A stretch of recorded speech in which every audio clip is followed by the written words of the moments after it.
you can go and shoot a movie for $50K on your cell phone, on your iPhone in 4K, put it on Tubi, put it on Pluto, and, you know, roll the dice and maybe you make money, maybe you don't, but it's just that accessibility that wasn't there in the past that, you know, trying to find distribution was always something where, you know, we as filmmakers had to go and find. My name's DJ Dodd. I'm a producer. I produce a lot of reality television, and I've produced in various capacities about 30 films over the last 10 years. Okay, and can you tell us a little bit how you started your career? Sure. I had kind of an interesting start. I went to business school for undergrad, and then I went to film school after that because I always wanted to be a producer. And in my second year of film school, we had an agent come and talk to us who basically said, you know, you guys want to be producers. Don't wait until you graduate, you know, start now, go find projects. You guys are producers, you know, you're not, no one's really working right now. Everybody's in school full time. So figure out, you know, like what you can do to get yourself a job or get projects going. So I had been developing or just thinking of some different reality TV show ideas. And in general, it seemed like an easier barrier to entry than, you know, trying to put a film together at 22 years old. So I developed a couple different shows, and just went on IMDb Pro, and I had written treatments up. I might have had some ideas for like cast attachments, or maybe I had, you know, this attached or that attached, kind of small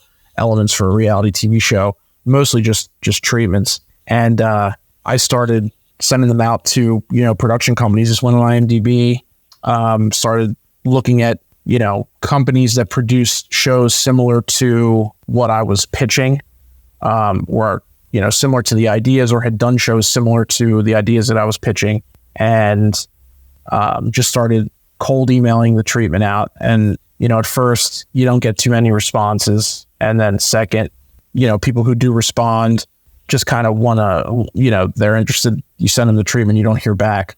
So I started, you know, tweaking kind of my approach, and eventually I'd gotten to a company that was producing similar concept ideas back where I grew up.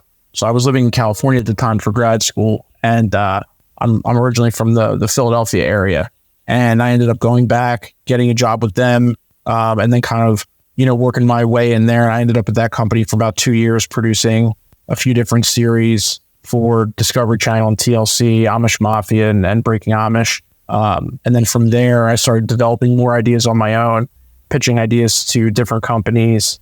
And I ended up getting a job in development, producing reality TV. And that was sort of that was sort of how I got in. And then from there, I, you know, evolved into developing features and things like that. Gotcha. And I know we talked about like pitching to like different television shows before, but could you tell us, like, somebody trying to break in that wants to kind of pitch, how would they do a sizzle reel? Because I know your aspect of a sizzle reel nowadays is more like the person that's talking needs to be very charismatic, and, you know, I'll just do it over Zoom and kind of cut it from there. Do you still see that approach today? That's a good question. So in terms of sizzle reels, like, we've sort of seen the evolution of them. Like, I can remember, you know, when I first started, it was sort of, you know, networks just wanted, or even production companies, you know, as an independent producer, just trying to get a production company to partner with to develop the show out, and then let that company go and try to sell the show.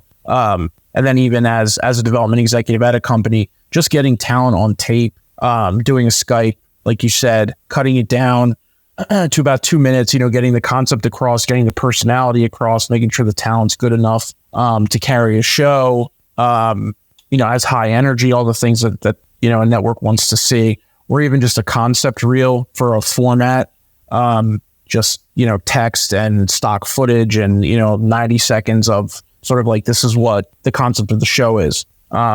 We've seen, you know, that, you know, I would say 10 years ago, even up to maybe like 5-6 years ago was sort of enough. Networks would be happy with that. And then as we've seen the evolution of TV to like streamers and really high-end premium TV, networks want to see that you're capable of putting together a sizzle reel that shows that this is actually a premium show. So going out and actually shooting tape, shooting recreations, shooting really high-end quality interviews, that sort of became necessary to stand out because it's so competitive nowadays.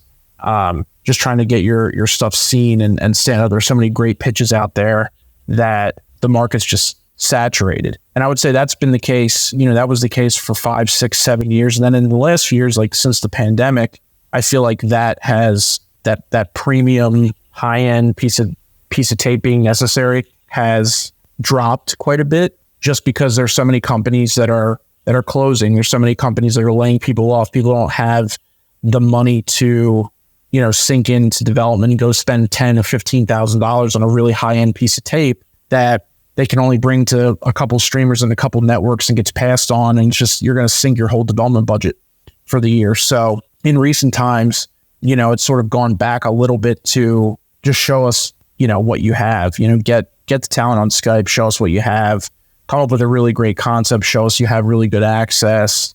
And then we can kind of take it from there. Maybe they'll give some development money to go out and shoot that piece of tape.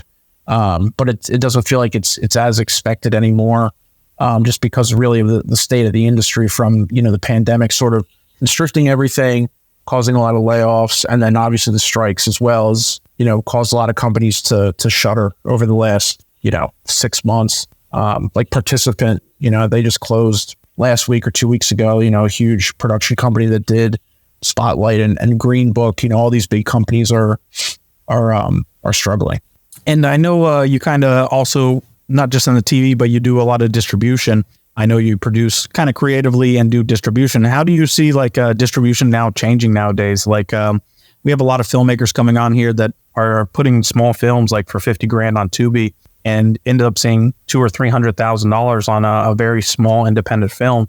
Do you kind of see distribution changing? Distribution is definitely changing. The likes of Tubi, fast channels, fast platforms. I've been involved in developing and putting together a couple different fast channels, and it's all sort of revenue, rev share, ad driven, 50-50 splits. And I think it's good and bad. I think that in a lot of ways the industry has opened up to everyone. You like you said, I mean, you can go and shoot a movie for $50,000 on your cell phone, on your iPhone in 4K, cut it on your iPhone if you want to, do the whole thing and put it on Tubi, put it on Pluto, and roll the dice and maybe you make money, maybe you don't, but it's just that accessibility that wasn't there in the past, that trying to find distribution was always something where, we as filmmakers had to go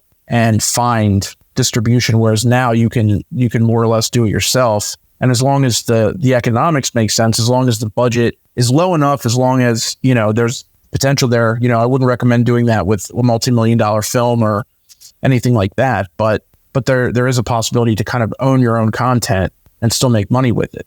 That being said, in my experience and kind of the way that I like to put films together, I mean, the easiest and I think safest way, maybe not the easiest, but the safest way is to put together a package, go get an MG, a minimum guarantee. If anyone doesn't know what that is, distribution company will give you a minimum guarantee based on the script, the genre, the cast, the director, kind of the whole package that basically says we'll pay you X when you deliver the film to us. And then you can use that as collateral for a private investor to put up money against it, or, that's protected, or even a bank, a lender. And so doing that and then getting a tax credit going to a state like New Jersey or Mississippi, where you can get a really nice 25%, 30% tax credit or tax rebate on your spend, putting all that together and making the movie for basically what you have in collateral there just protects your investors. And in my experience, especially recently, I've just seen that, films seem to be, because of, in my opinion, the oversaturation and the easy accessibility for filmmakers to put movies together at such a low budget or shoot films on their iPhone. Films seem to be worth more actually before they're made than after. I've had a couple of personal experiences where, we made a film with equity with a decent cast, thought the film was going to sell for at least what it was made for. You know, as an example, made a comedy with John Heater, Tom Berenger, Shannon Elizabeth, and Kate Flannery, and we made it at a modest budget, around, I won't give the exact budget, but under $1 million, we'll say. And for that cast, it feels like, you know, a very solid package.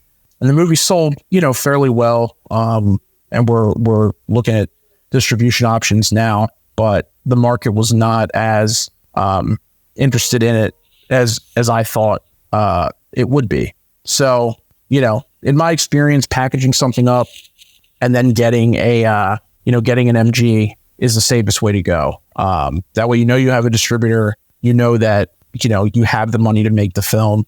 You're not going to lose your shirt, and you hopefully get to make another one after that. No, yeah, we had a producer on here that made a film with a pretty A-list actor that everybody would know. Mm-hmm. They were paying that actor $1.5 million, and they got an MG for 2.2. They didn't end up taking that, and then once the film was finished, the same distribution company that offered the 2.2 only offered 1.2.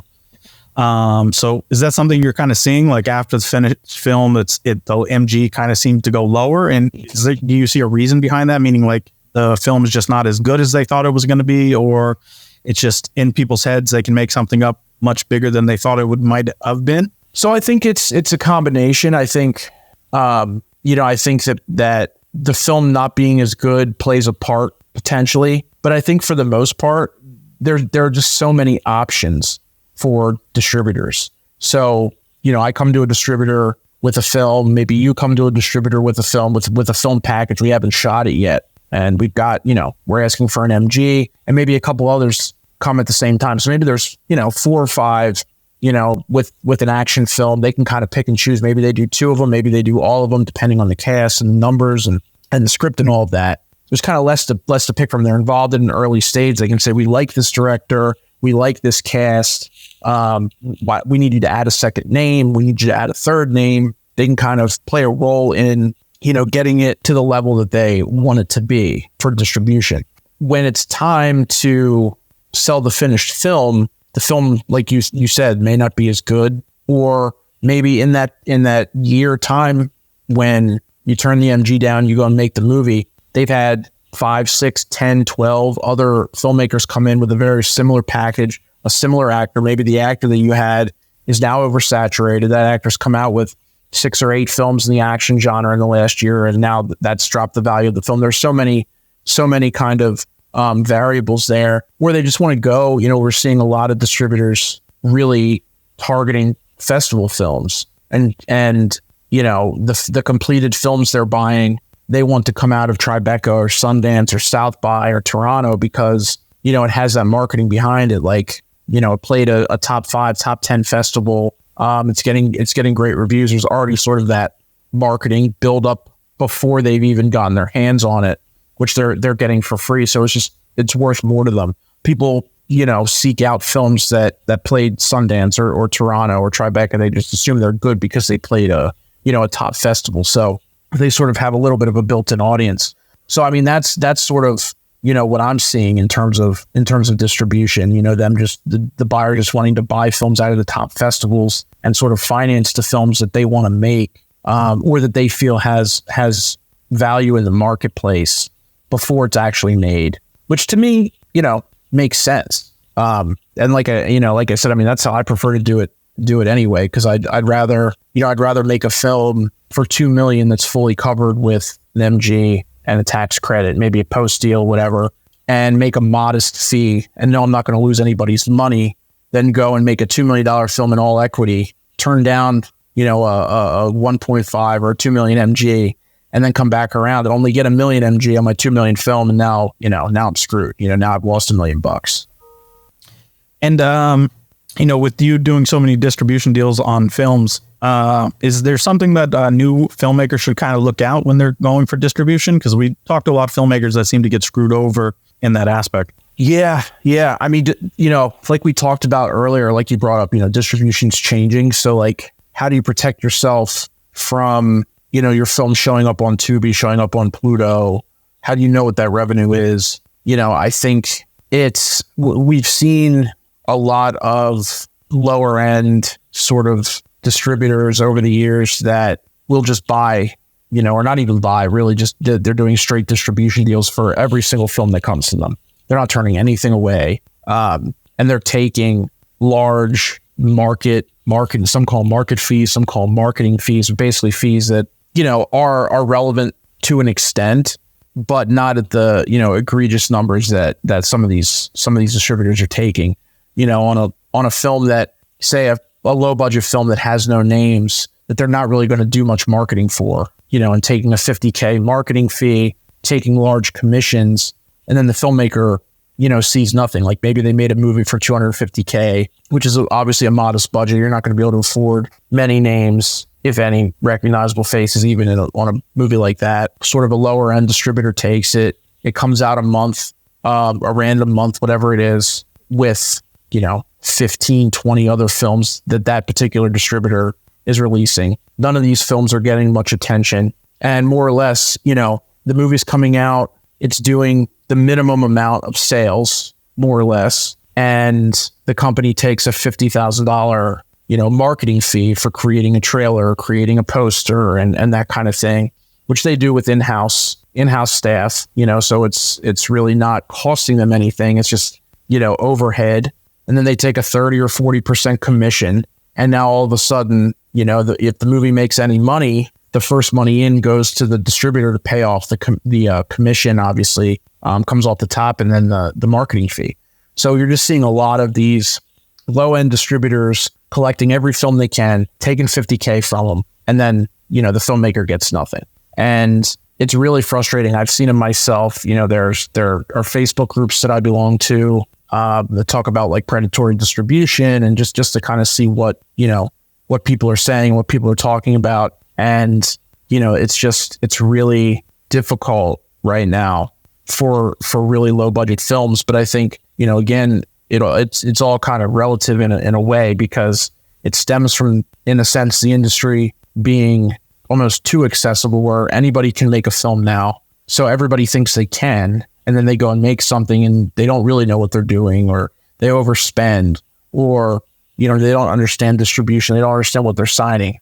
And so this is where you're seeing just so many filmmakers, get burned. Their investors, maybe it's family money, maybe it's, somebody who's never invested in the film industry before. They don't really know what they're getting into. They get burned. And it just seems to be this, kind of cycle of these films that, are never really, from the beginning, that never really had much of a chance. There are options though, like indie rights, I think Bitmax. There's a handful of sort of aggregators.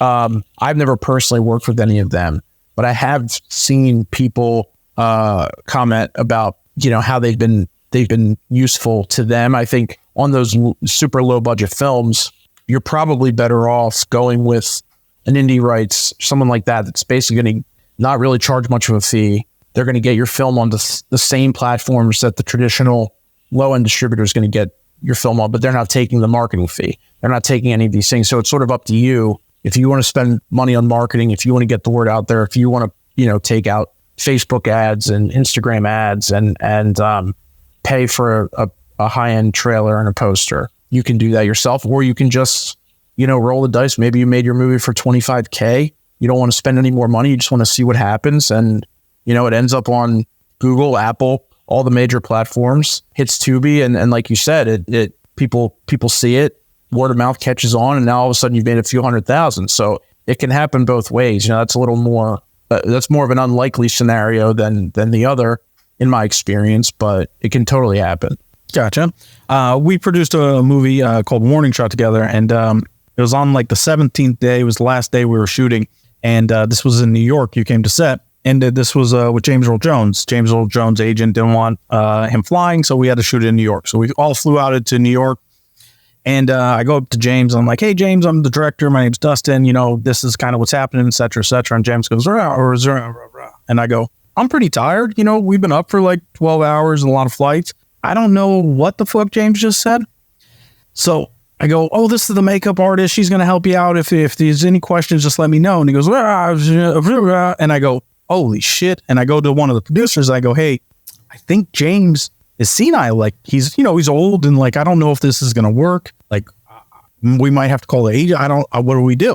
And we hit, call action. James says everything perfect. This guy is fucking the greatest actor ever. And I always wondered, because you took a picture with him, did he just ramble something to you, or was he just fucking with me the whole time? I don't think that I don't think he said a word to me. I know that when I took a picture with him, I'm usually not one to, to do that. Like, I mean, look, everybody likes getting a picture with a star. I mean, James Earl Jones is a legend, obviously, but everybody else was kind of doing it. And I was like, you know what, this is my only day on set. I'm going to take my shot with James Earl Jones, because, I probably won't get Lion King. I probably won't get another chance.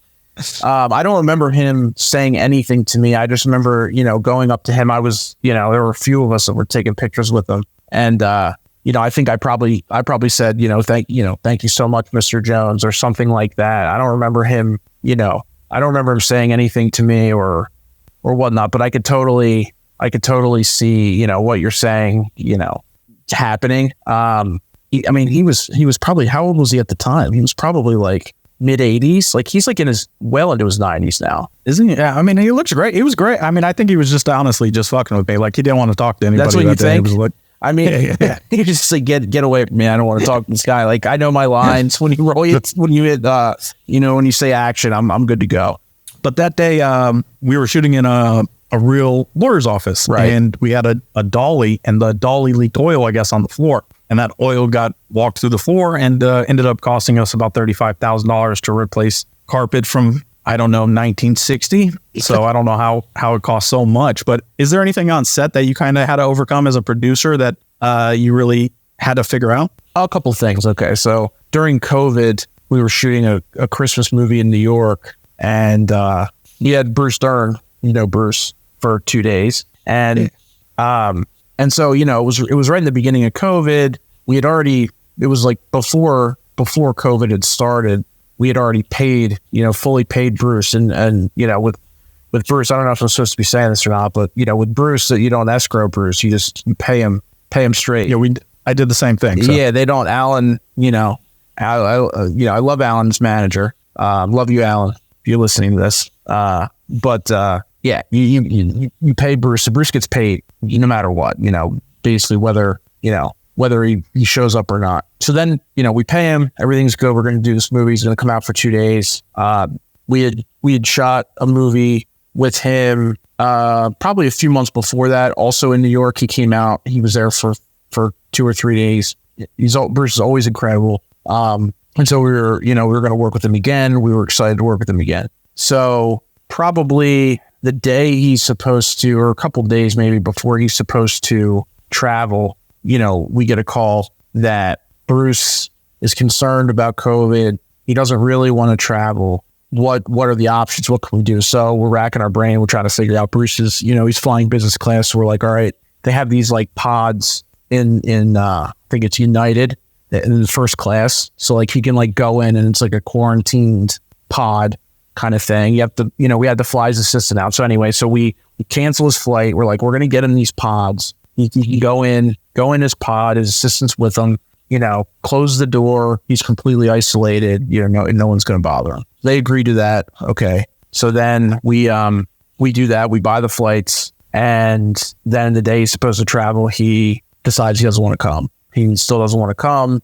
So it's like, why, we went through this whole thing where these flights were like $10K a piece. We had to buy 2 of them for his assistant as well. And we ended up having to, we scrapped a day. We're going back and forth trying to figure out what we can do to get Bruce in the movie. We end up agreeing to, he refuses to come. We end up agreeing to shoot him in LA for a day.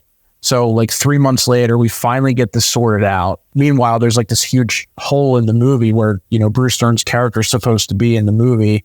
That we weren't able to shoot. We weren't able to like shoot these scenes. So we go and Bruce was supposed to give us 2 days. We paid him for 2 days.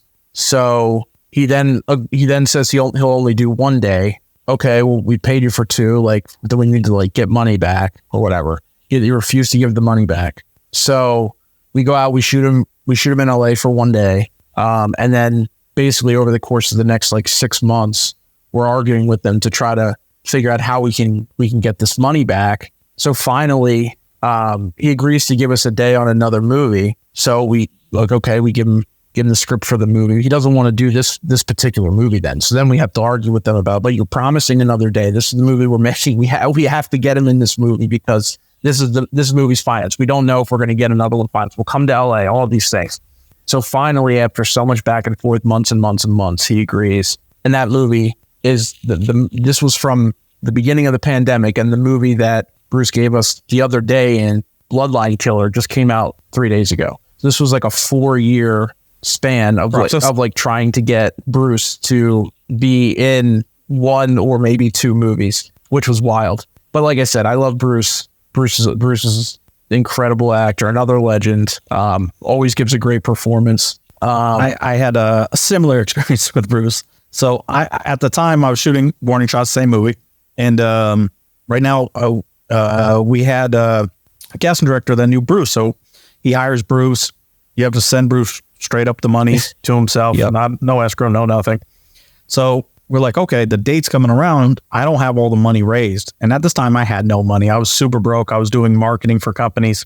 And I put everything on my credit card. Like I had like $40,000 on credit cards. And then I had a couple investors we might have had 70, 80 grand. So I was like, fuck, what are we going to do? So Bruce's day was with only one other actor. It was supposed to be his son. So I was like, okay, let's shoot that. And we'll shoot in 3-4 more months, the rest of the film, once we raise the money, and this will help us. So me, the executive producer that put up a lot of the money, and like 3 other producers all fly to LA. We rent this big Airbnb for the day because we're like, okay, this is going to help sell the film and get everything. And we rent the cameras, the lights. We have the whole crew set up. And his manager calls and says, hey, he wants to talk to the director. And I said, okay, yeah, great.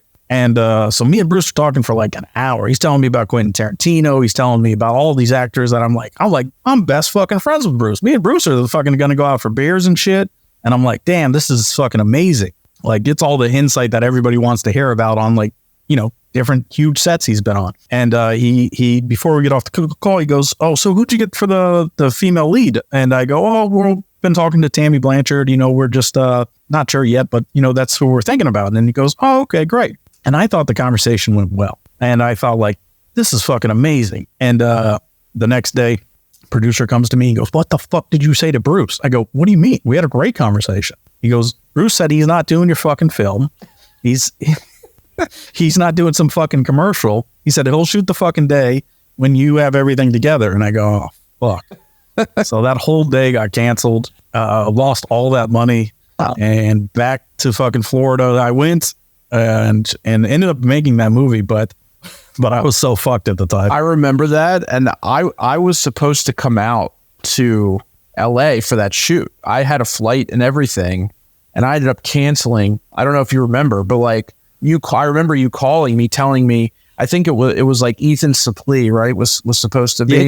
Yeah. I remember you calling me, telling me, hey, like it was like the weather was terrible. It was right. I completely remember this. And you call me and tell me that you know, you just got reamed out by Bruce's manager and he's not going to do the movie, and I probably shouldn't bother. You should probably cancel your flight. So I ended up calling, you know, American Airlines, like, you know, canceling my flight. I was so excited to come out for that, to meet Bruce and all that. But yeah, man, that was definitely crazy. And we did shoot Bruce. The one thing I got to say that everybody talked about once we finally shot Bruce, he was super cool, but we were like, okay, what do you want, Bruce? Because it was him and David Spade. So we're like, you know, you want, you know, Hillstone, you want us to get a steak and lobster. What do you want for dinner? Because, you know, you're the stars. We want to make sure they're happy. He's like, give me a peanut butter and mayonnaise sandwich. I go, what the fuck did this guy just say? Peanut butters and mayonnaise? I go, you said mayonnaise, right? Like not jelly, not banana, mayonnaise? And he goes, yeah. I go, okay, whatever. So Bruce is like, I've put him in several films at this point. Warning Shot, you know, being the first that we put him in, and he's just like, he's full of stories. He's worked with, you know, like you said, like Tarantino. I mean, he's worked with John Wayne. He got killed by John Wayne. Like, just, it's insane. The guy I found out, he went to University of Pennsylvania, so he's an Ivy League graduate. He like ran track and field at University of Pennsylvania. This guy's lived like the most amazing, ridiculous, like crazy life. And cool, like definitely one of the coolest like actors I've ever met and you know, been involved with. Just super cool to see that guy do his thing. I don't know about Bruce. Sorry, I didn't mean to cut you off. But I don't remember when Bruce shot Warning Shot. And he's done this for pretty much every other film that I've been involved with that he was in. He doesn't ever say his lines, how they're written, ever. So no take cuts together. You can't use multiple takes together because every single take is completely different. Every single time.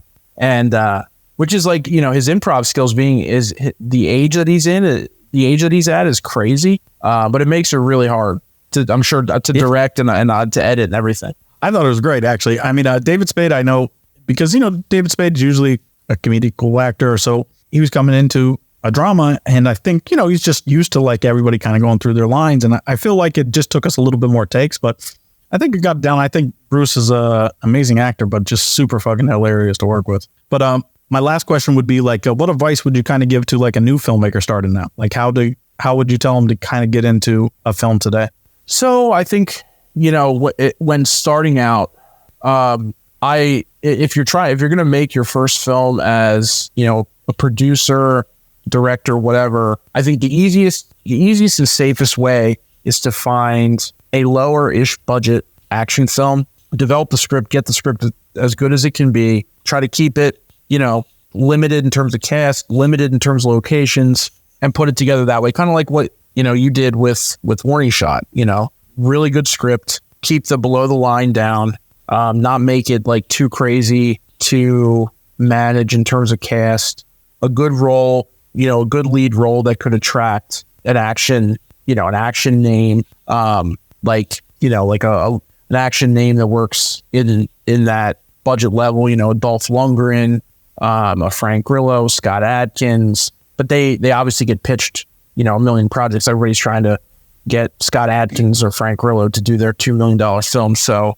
you know, making sure the script's fully developed and solid, and then, you know, having a role for a second name, somebody you can bring in for a couple of days. Because we are seeing right now that the buyers want the lead roles to have names. You know, we used to do it back when, you know, you bring John Cusack, you bring Bruce Willis in whatever for 2 days, and you get your movie financed at a few $1 million, and distributors are, you know, becoming more savvy to that. But just trying to start with a lower budget action film, putting it together, you know, with an MG, find a good place to shoot it in terms of a tax credit, you know, find an investor that might put up a couple $100,000 so you can go and attach your actor and go get your MG, put it together that way, and make your first one, you know, in a manageable way where you're not going to hopefully lose anything. And that can be your jumping off point to obviously doing more. When you're breaking down a budget, do you kind of, I mean, I always feel like it should be like closer to like a 60-40 split, meaning like 60% should be pretty much going to your actors and then 40% going to below the line. Do you kind of see that still today, or how do you kind of see that aspect? I mean, to be honest, I've done films that are, you know, 50-50. I've done films that have a little more below the line. Most of these films though are super top heavy, you know, that where 70% of your budget, 60% of your budget's going to above the line. You kind of have to do that in order to get the cast that's going to have the value in the marketplace. You know, you have to be able to make the movie at a modest, you know, the below the line production at a modest budget, but still make it high enough quality. But you won't be able to find the financing if you don't have the right cast, or you won't be able to get them in guarantee if you don't have the right cast. So, you know, to me, most of these movies are, you know, most of the films that I've been involved with are fairly top heavy, where a big portion of the budget's going to above the line.